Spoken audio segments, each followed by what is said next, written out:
Now we have to do the news. For our first story, Ghana has been battling poor sanitation for several decades. This informed the establishment of the Sanitation Ministry by the current MPP government to deal with the menace.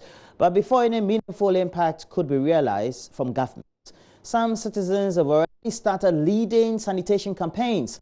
Here is Henry Kwesi Bedu's report on how some country folks force some lawless citizens to clean up after dumping rubbish indiscriminately. The pictures, which were over the weekend widely circulated on various social media platforms, show an officer of the Ghana Police Service forcing a woman who allegedly threw a used water sachet out of a moving car to collect garbage from the median near the Gender Ministry here in Accra. A Facebook page operated by the Sanitation and Water Resources Ministry confirmed the policeman was the security detail of the minister. It further urged all citizens to play a role in keeping Ghana clean. And some Ghanaians have already heeded the call. Yesterday, a citizen filmed himself forcing a man who disposed of waste indiscriminately in Tema to carry a sack full of waste to a designated waste site.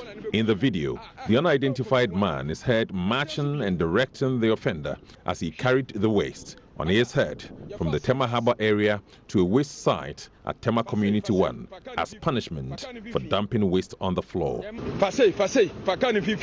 Move! Quickly, let's go. I'm taking you to Community 1 where you can dispose of your waste.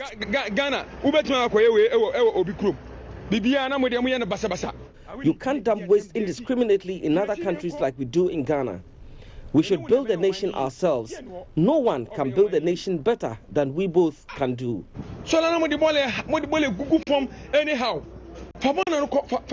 In another video which has gone viral, a woman is seen dumping a big black polythene bag full of waste close to a refuse bin. Shortly after, two men drag the woman by the hand to do the right thing. The woman, in embarrassment, hurriedly handpicks the refuse and disposes it in the bin.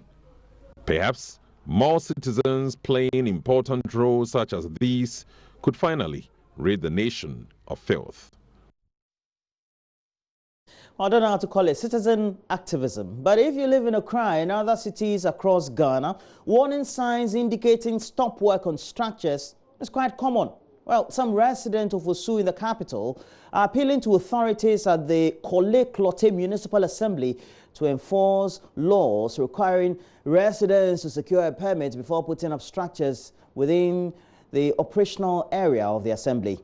And they lament the assembly looks on whilst people erect these structures without a permit at unauthorized places, which end up inconveniencing people living within the municipality. Evans Eziamo Mensah has more, monitoring the situation for a month.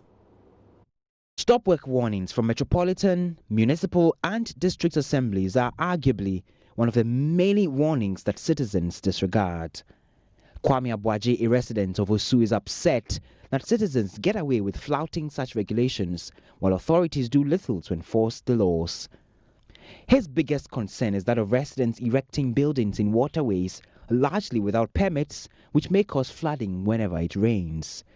He joined forces with other residents who call on authorities to pull down structures without permits to deter others. Even some of us, we've been to the assembly, you talk to them and they don't mind. If today I see the assembly bringing down buildings, tomorrow I will not go and do that. Head of Works at the Korle-Klottey Assembly, Isaac Lamte, disagrees the Assembly is not enforcing its law. He, however, conceded that the Assembly is facing some resource constraints in enforcing their laws.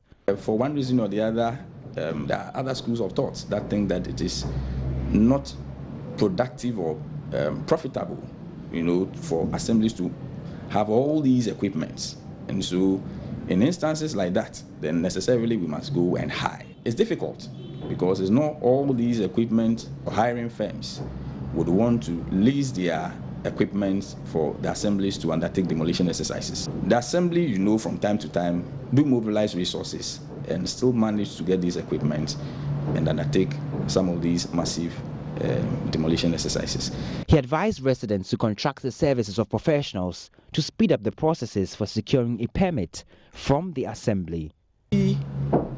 for most of them, it is a wrong perception which is out there that is making them think that acquisition of building permit takes too long. I don't believe in that assertion. If I buy a land, the first thing I must do is to go through due process to register the land. And so once your documentation on the land is settled, then you are in a position now to think about building.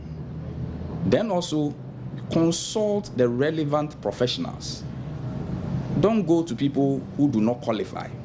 And it is also one of the reasons why sometimes there are things delayed, because it comes and queries are raised because it does not meet the requirements of the law. Until the Assembly enforces the law, recalcitrant residents will continue to erect structures without permits and in unauthorized places, endangering the lives of many. Evans Aziamo Mensah's report for JoyNews. In other news, Deputy Director for the Center for Democratic Development, Ghana, Dr. Franklin Odro, is worried about what he says is the seemingly slow transformation in Ghana's governance system. According to him, despite years of practicing constitutional governance, the country cannot boast of impressive records in areas of accountability and leadership. Dr. Franklin Odro was speaking to JoyNews on the sidelines of the opening of the Democracy and Governance Bootcamp, meant to empower and also motivate high school students to feed their passion in democracy and governance. MFA Nancy Jradosi has more in the following reports. Well, I think we still have a lot of way to go. I would have thought that the country would have made some dramatic transformation with the way we govern ourselves. But it doesn't look like we are making that quick transformation. 20 plus years of constitutional governance, we deserve some commendation, but we still have a lot of issues to do with leadership, a lot of issues to deal with policy making, a lot of issues to deal with accountability and responsiveness, a lot of issues to deal with institutional effectiveness, and a lot of issues to deal with setting our priorities right. And it doesn't look like we are heading in the direction that is speed enough to use governance or the way we govern ourselves to really transform the society. And I ask myself, why is it that 10 years, 15 years, when we started talking about, for instance, reforming asset declaration law, we're still talking about it, and we haven't seen any attempts by the state or successive government to reform this particular law, a law that all of us believe that is not strong enough to deal with the kind of accountability and responsiveness that we want for our duty bearers. I think the fundamental question is that governance is a continuous process. It's not a one-off thing. We build on what others have done. The unfortunate aspect of the way we are going is that we seem not to be building positively on what others have done. We indeed seems to be doing something different and something worse on some of the basic principles of governance. And that's very worrying. And it has a lot to do with leadership. Now let's take you to the court. And lawyers for key suspects held for the murder of MPP Upper East Regional Chairman Adams Mahama say they will challenge the decision of an Accra High Court to rescind the bill granted Gregory Afoko by another High Court.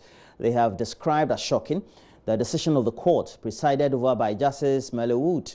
Mr. Afoko has been in the custody of the police since March 2015 and has still not been released despite being granted bail in March this year. State prosecutors argued Gregory Afoko will not show up to stand trial if the court does not overturn the bail granted earlier. There's more in the following report. The AG's office, barely a month to the end of the Gregory Afoko trial, discontinued the case following the arrest of a second accused person. His lawyers will push and get an Accra High Court to grant him bail in March 2019, but Gregory Afoko will remain in the custody of the police. Contempt proceedings commenced against the IGP and Director General of the CID for disobeying the court order. The court has set July 22 to rule on this matter, but even before that happens, the state prosecutors argued before another high court that releasing Gregory Afoko would jeopardize the trial. Chief State Attorney Marina Appiah Paris said Gregory Afoko will not show up to stand trial. Mr. Afoko's lawyers urged the court to dismiss the application, insisting another high court had already ruled on the matter. Justice Mele Wood granted a request, rescinding the bail granted in March 2019. Spokesperson for the Afoko family, Nana Yaosei, finds the decision strange. I'm very surprised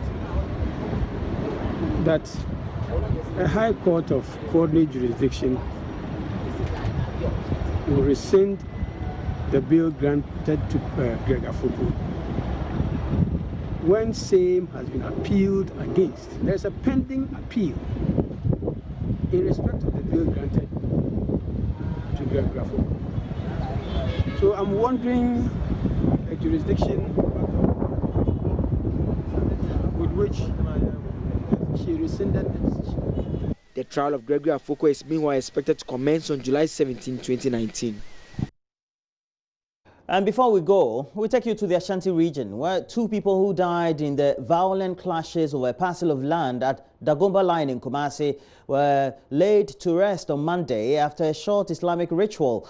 25-year-old refrigerator mechanic Zuberu Zakaria and 20-year-old scrap dealer Abdul Mumin Harun were buried under high security alert. They were among casualties in a 2-day dispute between scrap dealers and another group over ownership of land occupied by squatters. Ohiminteria has more. The Municipal Security Committee is taking steps to avert escalation of the violence. Chief Executive Ali Duseidu says the feudal factions have committed to peaceful means to resolve the impasse following a series of meetings. He dismisses reports of the clashes having ethnic undertones. It's been so fruitful.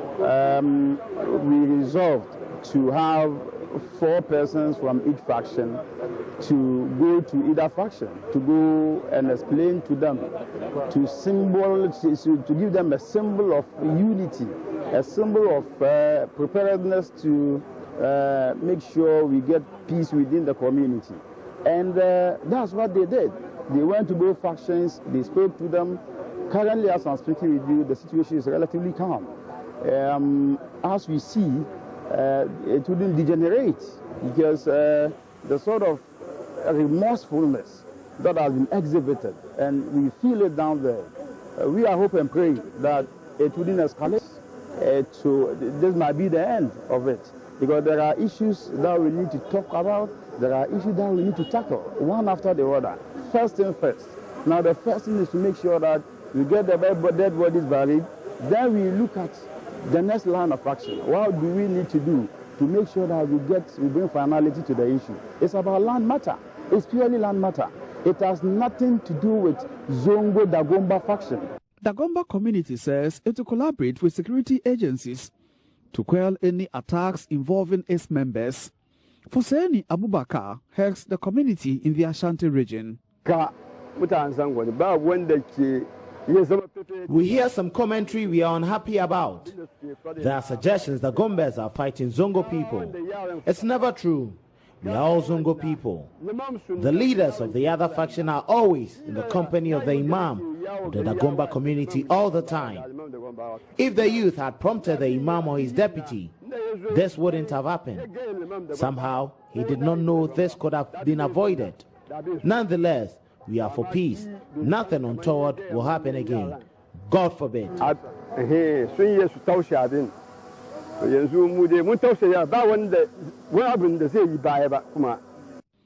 Kumasi for JoyNews, Ohiminteria reporting.